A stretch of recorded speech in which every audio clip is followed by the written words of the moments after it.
Hello, ladies and gentlemen. Welcome back to Quadratic Basics Day 2. We are looking at factoring with GCF, also known as greatest common factor. All right, let's go ahead and try our first warm-up. We're going to refresh our memory on factoring completely. And for the first part here, we're going to use our graphic organizer, the generic rectangle again. We looked at this with Day 1.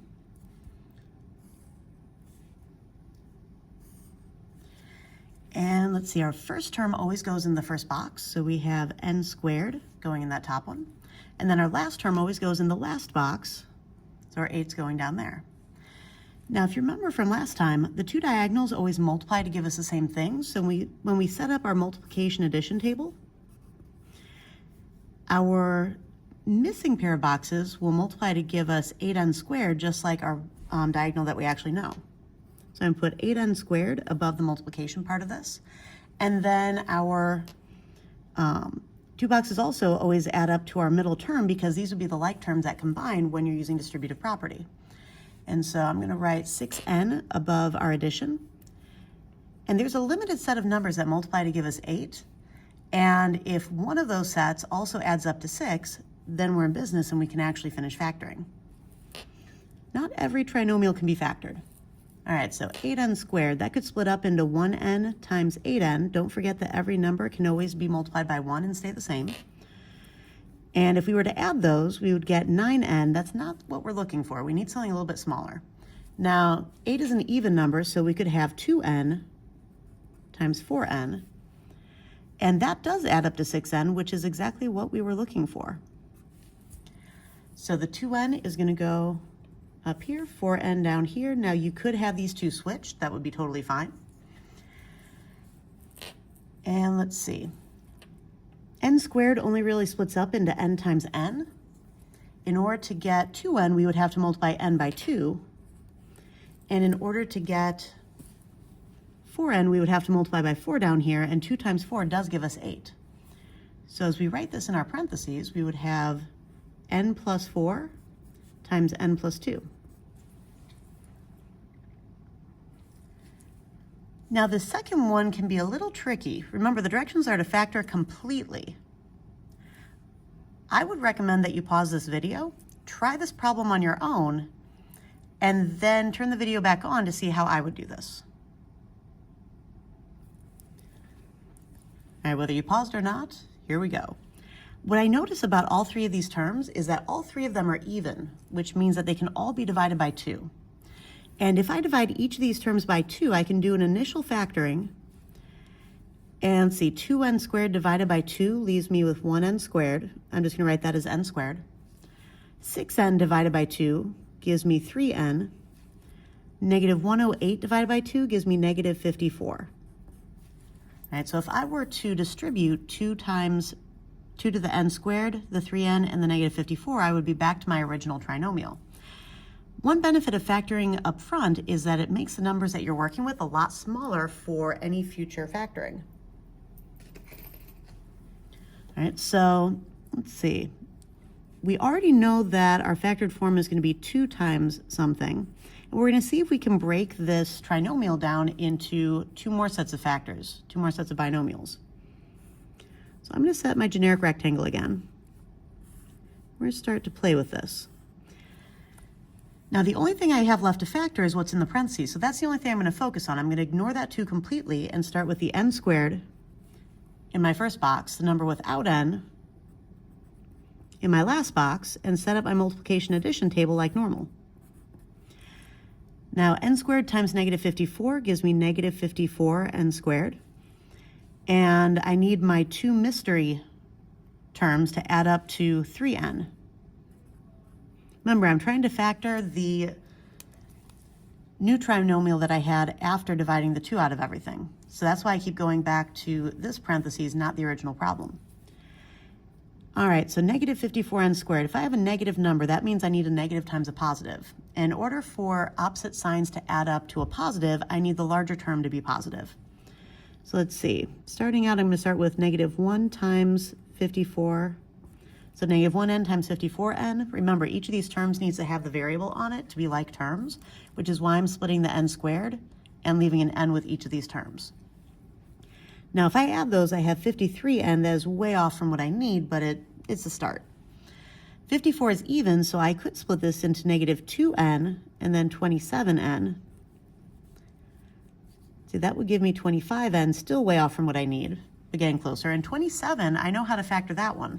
27 can be split into 3 times 9, and I can take negative 3n times 18n. That would give me 15n. Or I can pull the 9 out and leave the 3 times 2 to have negative 6n times 9n. Remember, I want the larger term to be positive. If I take negative 6 plus 9, that does give me 3n. That's the one that I actually wanted. Once you find the one that you want, you can just go ahead and stop there. I'm writing out more factors than I need to just to talk you through the process of actually finding additional factors. All right, so I'm going to put my negative 6n up here and my 9n down here. And n squared does split into just n times n. And to get negative 6n, I would need to have times negative 6. So n times negative 6 gives me negative 6n. N times 9 would give me 9n. And 9 times negative 6 does give me negative 54. So I would have n plus 9 as one of my parentheses and n minus 6 as my other set of parentheses. Now this could be written as 2 times n minus 6 times n plus 9, or the order I have it written in here. If you got 2n plus 18 times n minus 6, or n plus 9 times 2n minus 12, you did get this correct, but you didn't factor completely, because that 2 could have been factored out of one of these two sets of parentheses. If you got anything else, right, the only options are really 2 times n plus 9 times n minus 6, 2 times n minus 6 times n plus 9, 2n plus 18 times n minus 6, or 2n minus 12 times n plus 9, anything else, and you did not actually end up factoring correctly. If all of these terms ended up in your rectangle, it's kind of hard to tell where the 2 should be taken out, because you'll have a common factor in both your first column and your first row. And if you try to factor a 2 out in both of these places, then you're getting 4n squared instead of that 2n squared. It doesn't really work very well. Factoring out first makes the numbers smaller and easier to work with, and it prevents you from making mistakes when you are factoring where finding the greatest common factor along the rows and columns isn't as effective. All right, let's go ahead and take a look down here. So as we've just discovered, sometimes factoring completely requires that extra step. All right, so we are going to factor each of these 4 completely. And basically, when factoring, you follow these steps. First, check for a common factor and deal with that first if it exists. If it doesn't, then just go ahead and set up your generic rectangle with the remaining factors. If it does, factor and then use what was remaining to set up your rectangle. Complete your multiplication addition table as usual to finish your rectangle. Determine the common factors that work along the outside of the rectangle, and then write your answer in factored form. All right, so that's what we're going to do. Now, in number 1, we have 5x squared plus 10x plus 20. And the first thing I notice is that all of these numbers end in either 5 or 0, which means they can all be divided by 5. That is one of our divisibility rules. So if they can all be divided by 5, I'm going to go ahead and do that first, make my numbers a little bit more manageable. All right, so I have 5 times, let's see, x squared plus 2x plus 4. So let me double check my factoring. So 5 times x squared is 5x squared, matches. 5 times 2x is 10x, that matches. 5 times 4 is 20, that matches. Always double check to make sure that you factored correctly initially. Otherwise, the rest of the problem will get really messy. All right, so from here, I'm going to see if I can factor that trinomial further. Sometimes you can, sometimes you can't. But it's always good to double check and to prove that you can't if it's not possible. All right, so I have x squared in my first box, 4 in my last. Set up my multiplication addition table. I need my 2 boxes here to multiply to give me 4x squared. And I need them to add to give me the 2x in the middle.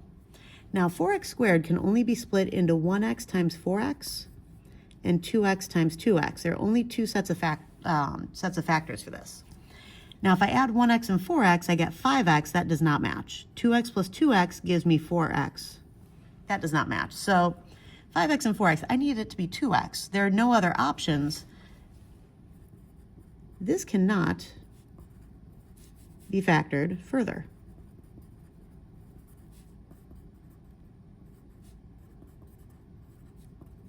So this is actually our final answer. And it is factored because we factored the 5 out of each of the terms. Sometimes all you can do is factor out a greatest common factor. Not every quadratic is factorable. Let's take a look at number 2. Now, each of these numbers I notice are even, which means they can all be divided by 2. That's another divisibility rule. All right, so I'm going to go ahead and divide 2 out of everything. 2x squared divided by 2 just leaves me with x squared. 22x divided by 2 leaves me with 11x. And 60 divided by 2 leaves me with 30. All right, so 2 times x squared is 2x squared. 2 times 11x is 22x. 2 times 30 is 60. I've confirmed my initial factoring. We are good to go. And now we try out our generic rectangle. And if you're able to factor these trinomials in your head, by all means go for it. Once again, I'm showing you the graphic organizer so that you have a method to determine if something is factorable or not, and to actually show all the steps to show that you've checked everything. All right, so x squared is going in the first box, 30 is going in the last because we're only trying to factor what's left in the parentheses. Multiplication addition table, multiply the diagonal we know, which is the same product that the diagonal we don't know should give us. Our middle term is what these should add up to. And now we look at factors of 30x squared that add up to 11x. So 30x squared can be 1x times 30x. That's 31x, that's not what we're looking for. 30 is even, so 2x times 15x. That's 17x, not what we're looking for. 15 can be split up into 5 times 3. So you can either leave the 5 and take 2 times 3, or you can factor a 3 out and do 3 times 10. Once you split these apart, it's easier to find factors of the smaller terms.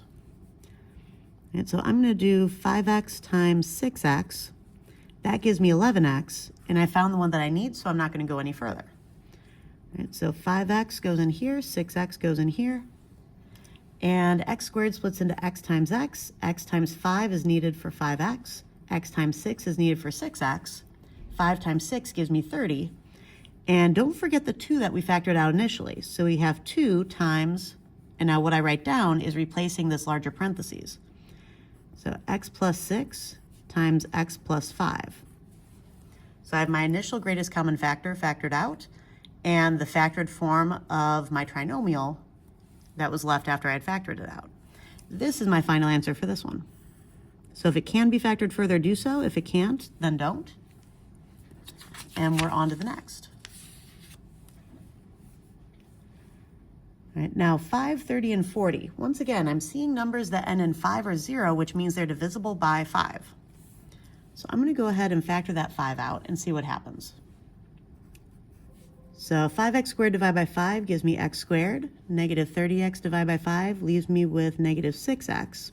And 40 divided by 5 gives me a positive 8.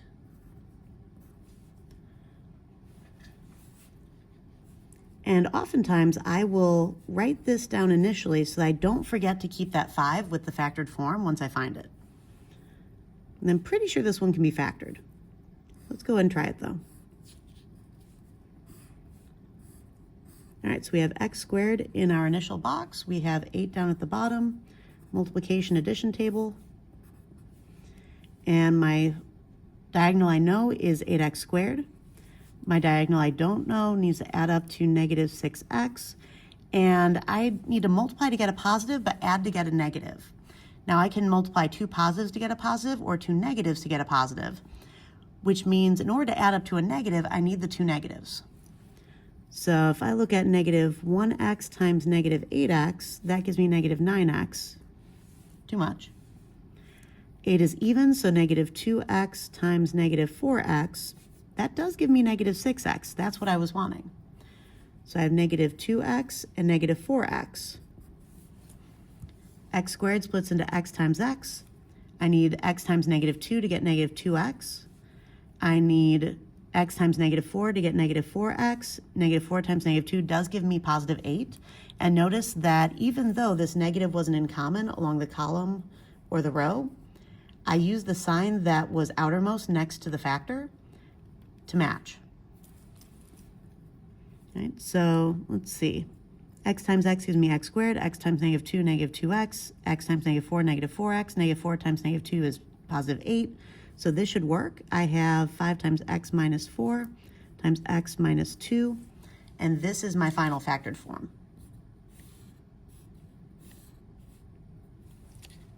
All right, one more. Now, taking a look at number 4, previously I was able to factor these 5s out. But take a look at this one, 5, 18, and 9. 18 and 9 do not end in a 5 or a 0, which means they cannot be divided by 5. And 5 is only divisible by itself or 1, and factoring a 1 out doesn't really help us change anything. So this one does not have a greatest common factor. So we skip step 1 and go straight into step 2, which is setting up our generic rectangle. So if you have a greatest common factor, factor it out first. If you don't, just go to your other first step. So 5x squared goes into the first box, 9 goes into the last one, multiplication addition table, diagonal we know multiplied, gives us 45x squared. Diagonal we don't know multiplies to this, but also adds up to our middle term. Now keep in mind this is minus 18x. Write down the minus 18x because the sign on a number is the symbol in front of it. So this minus sign is a sign on the 18x as well as being that minus sign. So I have a positive product and I need to add to a negative number. So positive times positive or negative times negative will add to the correct sign. So I'm going to stick with negatives. So I have negative 1x times negative 45x. And I keep reminding you of this set of factors because sometimes they're the ones that you need. Not on this worksheet, but sometimes. See, 45 is divisible by 5 because it ends in 5, and we use 5 to get this. So let's see. I have negative 5x times negative 9x. That gives us negative 14x. That's too little. Let's see. It's not quite enough negative. Now 9 can split into 3 and 3. So if I put negative 3x, the remaining 3 times 5 gives me 15, so negative 15x. And that does add up to negative 18x, which is what we were looking for. So we have negative 3x and negative 15x. Let's see, 5x squared and negative 3x, they really only have an x in common. It's this column where we have numbers in common. 5 and 15 are both divisible by 5, and they both have an x, so x times 5x gives us the 5x squared. X needs to be times negative 3 to get negative 3x. 5x needs to be times negative 3 to get negative 15x, and negative 3 times negative 3 does give us positive 9. Also, take a look at the fact that negative 3x and 9 both have a factor of 3. Take the sign from the outermost box to attach to the number. 15 and 9 also can be divided by 3. Take the sign from the negative 15x to become the negative on the 3. So we have x minus 3 times 5x minus 3 as our final factored form. And you can always double check this. X times 5x, 5x squared, x times negative 3, negative 3x. 5x times negative 3 gives you negative 15x, and negative 3 times negative 3 is positive 9. So it does multiply to give us what we needed. All right, that's all for this lesson. I'll see you in class.